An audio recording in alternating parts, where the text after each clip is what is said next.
चौराहों पर औरतों को बैठा दिया गया है। मैं आज आपके दरमियान खास तौर से इसलिए आया हूं कि जिन्हें तुम चौराहों पे बैठी औरतें कहते हो, ये हमारे घरों की इज्जत है। मैं इन्हें सलाम करता हूं।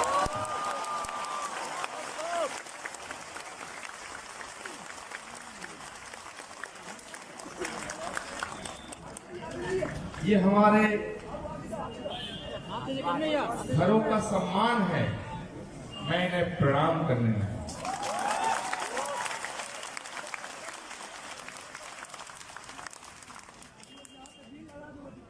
तीसरी बात यह है कि आप कहते हैं कि मुट्ठी भर लोग हैं, खास तबके के हैं। आप कहते हैं कि भारत का संविधान संसद को ये अधिकार देता है कि वो कोई भी कानून पास करे। बात बिल्कुल ठीक है। आप सभी यहाँ जितने भी लोग मुझे दिखाई दे रहे हैं, मेरे लिए बड़े मोहतरम हैं, मोतबर हैं। जिम्मेदारी से बात कर रहा हूं,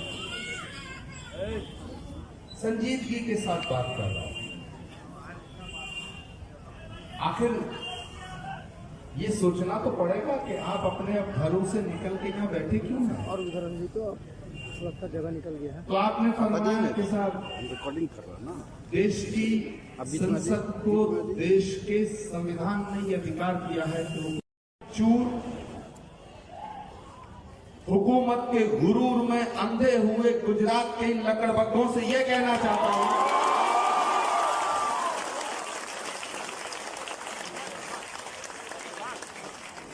अंदर घुस जाए ना। मैं ये कहना चाहता हूं कि जो संविधान भारत की संसद को कानून बनाने का अधिकार देता है, वही संविधान हिंदुस्तान के हर नागरिक को उस कानून के खिलाफ आवाज उठाने की इजाजत देता है।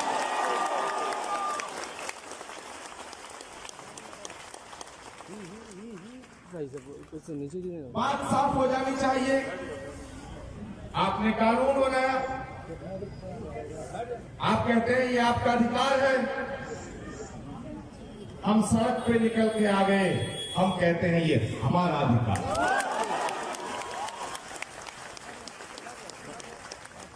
आप कहते हैं कि ये सिर्फ मुसलमानों का प्रोटेस्ट है।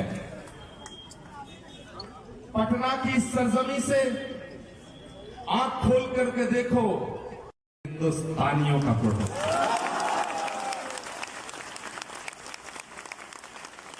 मेरे दोस्तों, एक खास तौर से खास नैरेटिव सेट करने की कोशिश की जा रही है।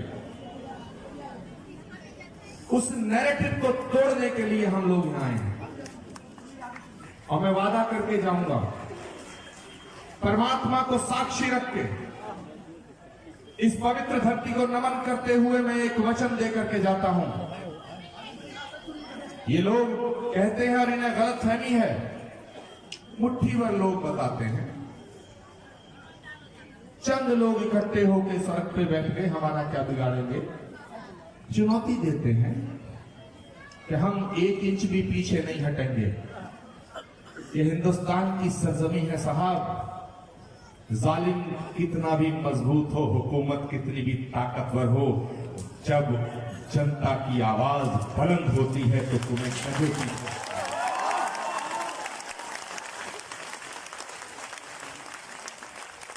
फिरंगी हुकूमत को भी यही गुमान था। उनका सूरज अस्त नहीं होता था, गुरूब नहीं होता था। लेकिन जब गांधी डंडा लेके अकेला चला तो कारवा बनता चला गया उस हुकूमत को हिंदुस्तान से बाहर कर। तुम्हारी हैसियत क्या है? पिद्दी ना पिद्दी के शोर हुए।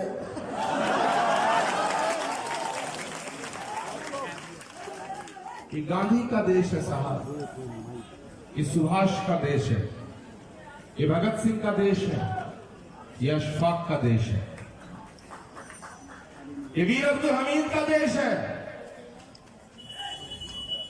ये उन हजारों शहीदों का देश है भैया बैठिएगा ना। जिन्होंने अपनी जवानियों को इस मिट्टी पर कुर्बान किया। हमको बैठना ही आता तो फिर रोज ही रहकर बैठे हुए यहाँ पे। ये वाहियात बयानबाजी करने वाले इन लफंगों का देश नहीं है।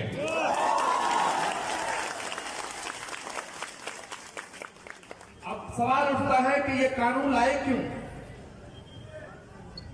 इस कानून लाने की इन्हें जरूरत क्या पड़ी? इस देश की जनता ने सत्ता तो तुम्हें सौंप दी थी, एक मर्तबा नहीं दोबारा भी सौंप दी थी, फिर कानून लाने की जरूरत क्यों पड़ी?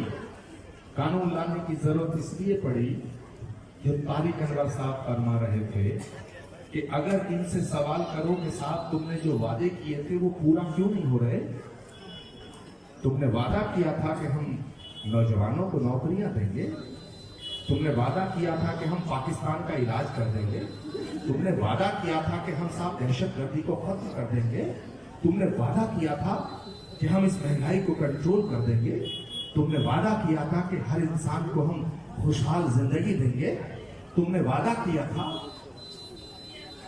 जब इनसे कहते हैं कि इन सवालों के जवाब क्यों नहीं देते, तो कोई जवाब नहीं देते और सिर्फ एक ही बात करते हैं। इनसे पूछो कि साहब बेरोजगारी क्यों बढ़ रही है, तो कहते हैं मोदी मोदी।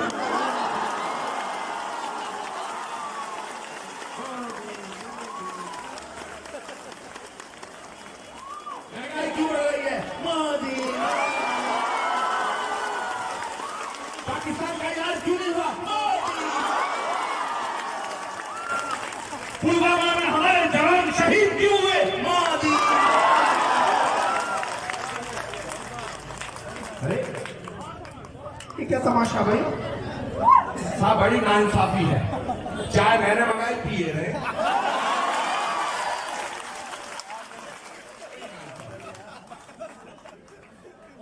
अब मैं इस तमाम यहां जितने भी लोग मौजूद हैं हजारों की संख्या में, कि इन्होंने ये लाए क्यों? तो मैंने बताया कि ये जो वादे करके आए थे वो वादे पूरे नहीं हुए। तो ये चाहते थे कि इस कानून को ला करके हिंदुओं में ये मैसेज दिया जाए कि हम तुम्हारे साथ हैं और ये जितनी अपोजिशन पार्टी है ये तुम्हारे खिलाफ है। बात समझ में आ रही? इन्होंने इनकी जो नीयत है वो क्या है कि इस देश का हिंदू और मुसलमान एक दूसरे का दुश्मन बन जाए, उसमें दूरियां हो जाएं। लेकिन मैं उस ऊपर वाले को हाजिर नाजिर रख के कहना चाहता हूं कि ये कानून लाए थे इसलिए कि हिंदुस्तान में हिंदू और मुसलमान के बीच की खाई बढ़ जाए, नफरत पैदा हो जाए। लेकिन मुझे लग रहा है कि इनकी इस नियत पर भगवान को भी शक था, इसलिए उसने आपके प्रोटेस्ट में विष्णु विनोदम और आचार्य प्रमोद किशोर को भोट दिया।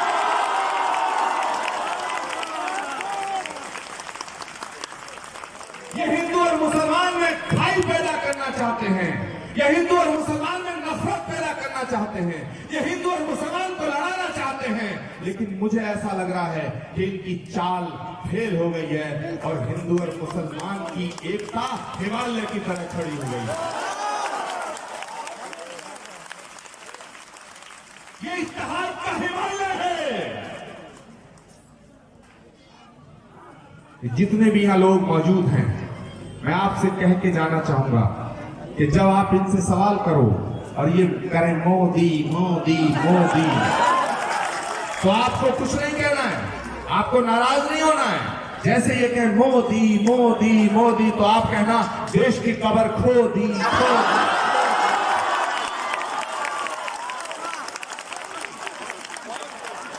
ये कहें मोदी मोदी, तो आप कहना देश की कब्र खो दी खो दी खो दी खो दी।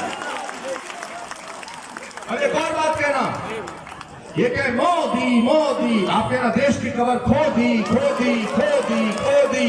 और फिर कहना ये देश का मीडिया मोदी मोदी।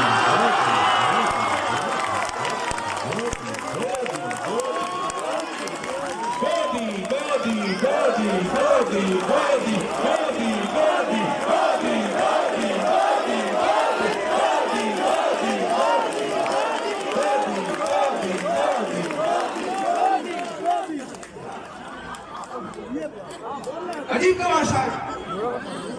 हमसे सवाल करते हैं साहब ये प्रोटेस्ट क्यों हो रहा? अरे अपने बाप से पूछो ये प्रोटेस्ट क्यों हो रहा?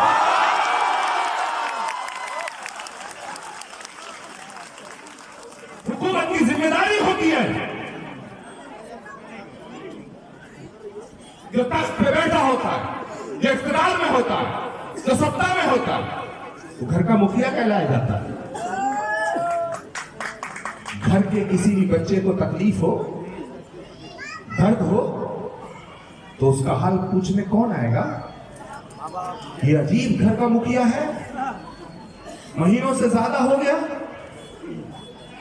ना अपने मंत्री को भेजता है, ना अपने संतरी को भेजता है, और भेजता है तो कुछ लाठियां लेकर के पुलिस के जवान भाइयों को भेजता है हमें धमकाने को।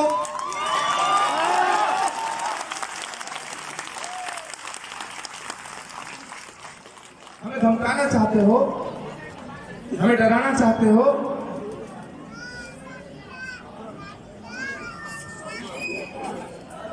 हमें धमकाना चाहते हो, हमें डराना चाहते हो तो सुन लो कि जज्बे शौक़े शहादत को क्या कीजिए। हमें डराना चाहते हो, हमें धमकाओगे, हम भगत सिंह की संतान हैं।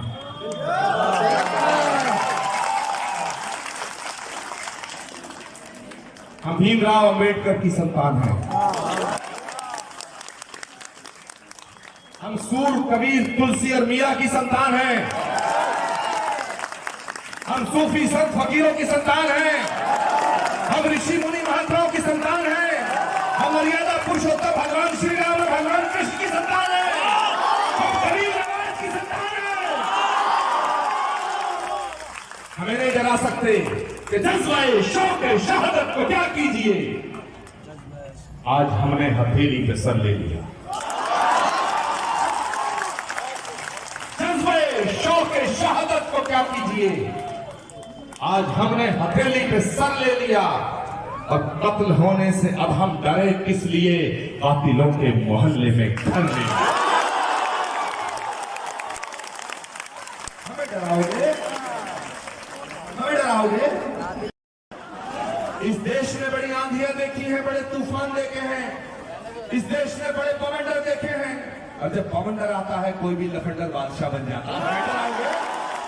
हमें डराओगे? हमें डराओगे? हमें डराओगे?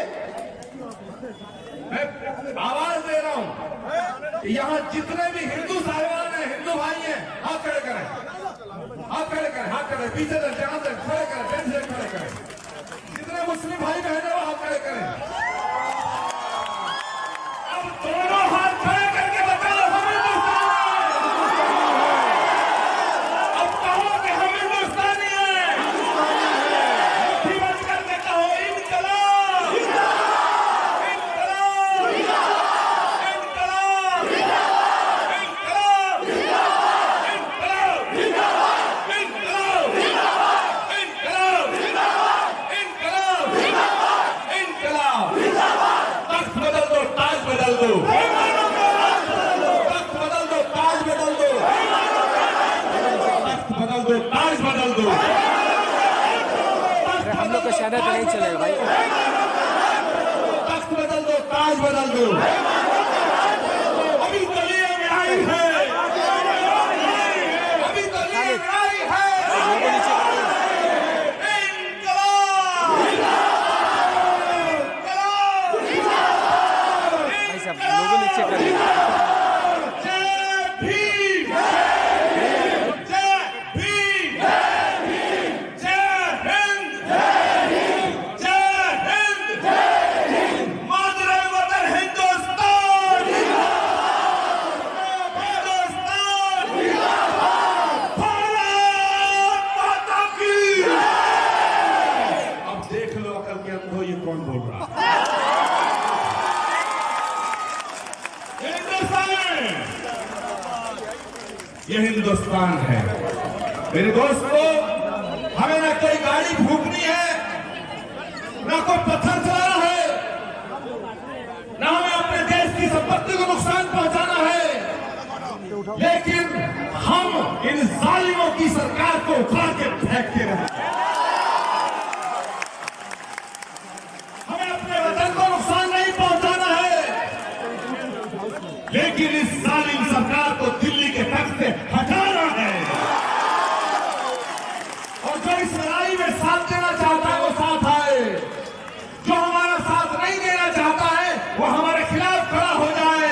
सबको स्वतंत्रता है, मामला वार पार होगा।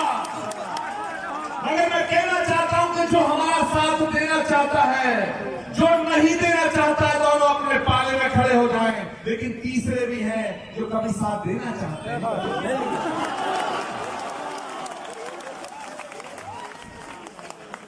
मैं उनसे भी कहना चाहता हूं कि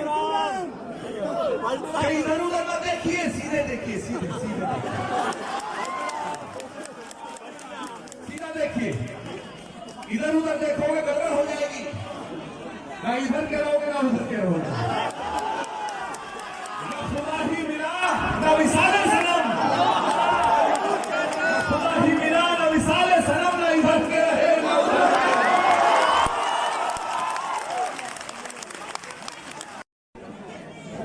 ये गांधी का देश है साहब। गांधी जब चला था अकेला चला था, कारवां बनता चला गया। इसलिए मेरे दोस्तों, हिम्मत से काम लेना, संजीदगी से चलना, समझना। बहुत साजिशें होंगी, बड़ी कोशिशें होंगी हमें आपस में लड़ाने की, लेकिन हमको इस मिट्टी के वास्ते, इस वतन के मुस्तकबिल के वास्ते, इन बच्चों के भविष्य के वास्ते, इन माँ बहनों के सम्मान के वास्ते, अपनी मातृभूमि की रक्षा करने के वास्ते हमें एक रहना है, नेक रहना है, एक है। मैं ये मैसेज देना चाहता हूं उन लोगों को जो बात बात पे हम पर उंगली उठाते हैं, सबूत मांगते हैं। अरे भाई, तुम होते कौन हो जिसने इस मिट्टी में जन्म लिया है और इसी मिट्टी की आगोश में वो सो जाएगा? तुम मुझसे सबूत मांगते हो, तुम सबूत मांगते हो। और सुनो, कान खोल के सुन लो। हिंदुस्तान जब तकसीम हुआ 1947 में, तो हिंदुस्तान के मुसलमान को यह मौका था कि वो पाकिस्तान का इंतखाब कर सकता था। हिंदुस्तान के मुसलमान ने पाकिस्तान जाना कबूल नहीं किया, इस मिट्टी में मरना कबूल किया।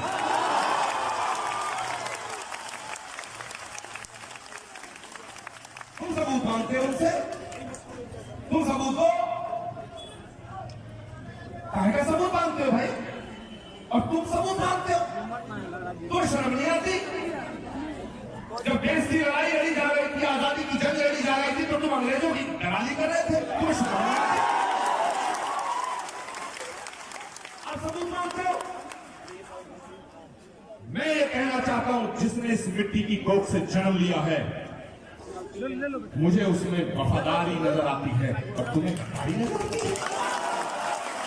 तुम्हें गद्दारी इसलिए नजर आती है, मुझे इस देश की मिट्टी से पैदा हुआ बच्चा बच्चा देशभक्त नजर आता है, तुम्हें गद्दार नजर आता है। गद्दार वो नहीं, गद्दार तुम्हारी नीयत है, तुम्हारी नीयत है, तुम्हारे नजर में दोष है। अपना नजरिया बदलो, हमें बदनाम मत करो। मैं कह के जाना चाहता हूं, आपसे रुखसत होना चाहता हूं, विदाई लेना चाहता हूं कि जमाना कुछ भी कहे उसका एहतराम ना कर। जमाना कुछ भी कहे उसका एहतराम ना कर, और जिसे जमीर ना माने उसे सलाम। जमाना कुछ भी कहे उसका एहतराम ना कर, जिसे जमीर ना माने उसे सलाम ना कर। और खतरा, जिसे जमीर ना माने उसे सलाम ना कर। और खतरा हमारे मुल्क को तेरी नीयत से है, खतरा हमारे मुल्क को तेरी नीयत से है। अपने अमाल को बदल, हमें बदनाम कर।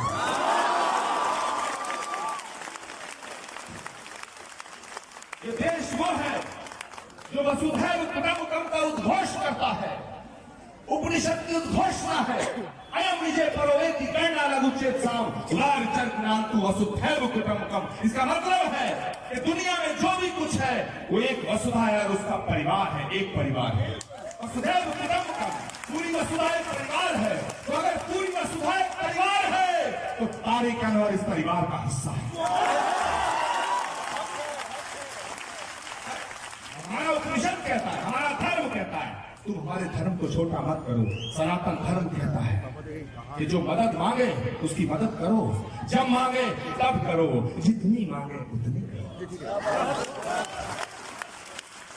हमारा सनातन धर्म, हमारी सभ्यता, हमारी संस्कृति, हमारी रवायत, हमारे ट्रेडिशन, हमारी परंपराएं और हमारा संविधान ये नहीं कहता कि मदद मांगने वाले का चेहरा, जात और धर्म पूछो। धिक्कार है तुम्हें, इसलिए खिलाफ है हम इसके। तो आज मैं कहना चाहता हूं कि ये कानून हमारे संविधान के भी खिलाफ है, ये कानून हमारी सत्ता के खिलाफ है, ये कानून हमारी संस्कृति के खिलाफ है, ये कानून हमारी रवायतों के खिलाफ है, ये कानून सूफी संत रसूलों की बताई हुई बातों के खिलाफ है, ये कानून भारत के संविधान के साथ साथ हमारे धर्म के खिलाफ है। इसलिए हम इसका विरोध करते हैं। बात साफ हो जानी चाहिए, हम विरोध करते हैं। जो मदद मांगे उसको मदद दो। पाकिस्तान में सताया जा रहा उसको नागरिकता दो, बांग्लादेश में सताया जा रहा उसको नागरिकता दो, अफगानिस्तान में सताया जा रहा उसको नागरिकता दो, श्रीलंका में सताया जा रहा उसको नागरिकता दो। क्या भारत इतना छोटा है कि दो चार लोगों के आने से हमें खलबली मचनी पड़ेगी? सबको जो सताए गए हमें नागरिकता। ऐसे बहुत से लोग हैं जब देश तकसीम हुआ तो उधर गए, मुसीबतों में आए, वो आना चाहते हैं। गांधी ने वादा किया था, उस वादे को निभाओ, लेकिन शर्म आनी चाहिए आपको।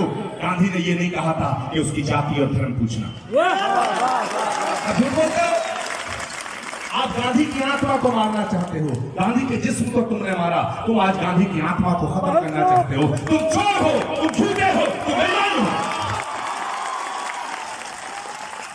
मैं आज साफ तौर से कहना चाहता हूं, आपका कोई दोस्त जो भारतीय जनता पार्टी में हो, आपका जो पड़ोसी कोई भारतीय जनता पार्टी में हो, आपका कोई नेता जिसे आप जानते हो और बीजेपी के अंदर हो, उनके घरों में जाके देखना, कहीं गांधी की तस्वीर नहीं मिलेगी।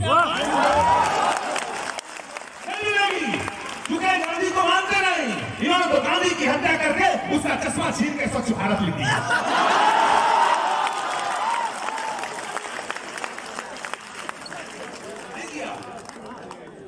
गांधी तो इनके दिल में नहीं महाराज। तो मैं आपसे इजाजत चाहूंगा, आपने बड़ी मोहब्बत के साथ, बड़े जुलूस के साथ मुझे सुना। मैं ताउम्र आपका मशकूर और ममनून रहूंगा। मैं दुआओं, आपकी दुआएं मुझे चाहिए। मैं एक वादा करके जा रहा हूं, मैं जिस्मानी तौर से आपसे जुदा हो जाऊंगा, लेकिन रूहानी तौर से, जज्बाती तौर से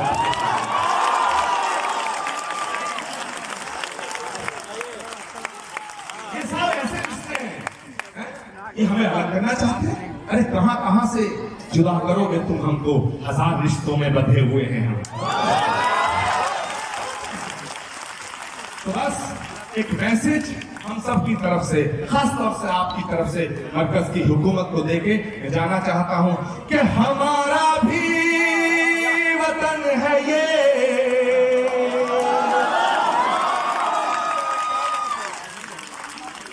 हमारा भी वतन है ये, न यूं कम आंख कर देखो। हाँ, मैं इनको कहना चाह रहा हूं, हल्के में नहीं लेना, हल्के में मत लेना। हमारा भी वतन है ये, न यूं कम आंख कर देखो, जरा कड़वी दवाई है मगर तुम फांक कर देखो। ये मैसेज आपकी तरफ से उनको दे रहा हूं कि जरा कड़वी दवाई है मगर तुम फांक कर देखो। और अगले बिस्तरे पे हाथ खड़ा हो जाना चाहिए, और जब तक मैं पूरा ना करूं नीचे नहीं आना चाहिए। सब हाथ खड़े हो जाने चाहिए। और ये हाथ पैसे देके नहीं खड़े हो रहे, ये हाथ मोहब्बत की वजह से खड़े हैं। ये हाथ नीचे नहीं आएंगे। मैं पढ़ रहा हूं, हाथ नीचे नहीं आना चाहिए। कि जरा कड़वी दवाई है मगर तुम फांक कर देखो। हमें बदनाम करने से भला क्या फायदा होगा, मोहब्बत के खजाने हैं दिलों में झांक कर।